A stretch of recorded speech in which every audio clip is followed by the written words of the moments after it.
la houle en hausse et du vent en baisse ce soir sur la Canoro. Bonjour à toutes et à tous. On a un temps qui est variable, une température extérieure qui est relevée à 21 degrés. Une température de l'eau qui, moi je suis allé surfer, elle était hyper bonne en début d'après-midi à 18 degrés. Mais elle a l'air verte fraîche, mais bon, je la donne à 18 parce que vraiment tout à l'heure elle était hyper bonne. Et on est sur une marée qui est en train de descendre, le plein bas est à 17h30, des petits coefficients de 41. Sur cette pleine marée basse, le vent est onshore avec un secteur ouest, il est modéré, il y a 2 Beauforts établis, j'ai relevé à l'anémomètre 11 km/h. Sous les rafales, il y a 9 km/h établis, des rafales à 11. Donc c'est un très bon 2 Beauforts, et c'est pas vraiment en amélioration, hein. Ça reste agité comme tout à l'heure, hein. Ça s'est pas vraiment amélioré. Avec la marée qui est descendue, ça fait des vagues très désordonnées. Sur une houle longue de 10 secondes de période orientée ouest à ouest-nord-ouest, Moule Québec et à la hausse avec un déferlement maintenant régulier à la hauteur de 80 cm à mètre. Série qui rentre fréquemment à 1,20 m, grosse série à 1,30 m. Donc y a des bouts, mais c'est quand même très désordonné. On a l'impression que le vent est plus fort que ça. Mais bon, j'ai sorti l'anémomètre, j'ai mesuré le vent au bord de la plage en km/h. Et je vous répète, 8-9 km/h établi, 11 au maxi. Donc ça donne quand même un plan d'eau qui est très clapoteux. Il n'y a pas de moutonnade, mais c'est très clapoteux, très multipique, très moyen.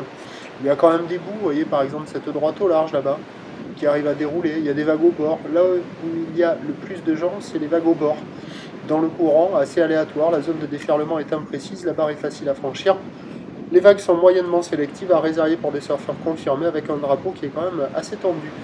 Donc il y a quelques bouts, mais bon, c'est peut-être un peu en amélioration, mais c'est quand même désordonné. On arrive devant la mer, on se dit, mais c'est quoi ce chantier? L'évolution pour le reste de la journée, c'est un vent qui devrait peut-être se relever un petit peu là sur la fin de journée, avec un train de houle qui atteint son maximum là. Pour ce qui est de demain, mercredi, c'est un train de houle qui va grossir encore le matin, baisser ensuite. Une tendance de vent onshore soutenue quasiment toute la journée, ça sera moins évident qu'aujourd'hui. La bouée côtière de Brest est encore à la hausse à 2,10 m et 7 secondes. Et les prévisions pour demain, mercredi 8 juin à 9 h, c'est 1,50 m à 1,80 m à confirmer.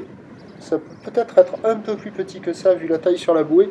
Houle ouest à ouest-nord-ouest, 8 secondes de période, vent d'ouest à 4, Beaufort, à 13 h 1,50 m, peut-être un peu moins. Je ne sens pas ce truc. Houle ouest à ouest-nord-ouest, 8 secondes de période, vent d'ouest 3-4 et à 17 h 1,50 m, peut-être un peu moins. Houle ouest à ouest-nord-ouest, 8 secondes de période, vent d'ouest à 4, Beaufort. Demain, on n'aura pas le vent qui se calme, on devrait avoir un vent soutenu toute la journée, ça devrait être assez agité et plus costaud qu'aujourd'hui, ça c'est certain. Premier point demain matin sur le 08 92 29 78 73 à 5 h 45 min.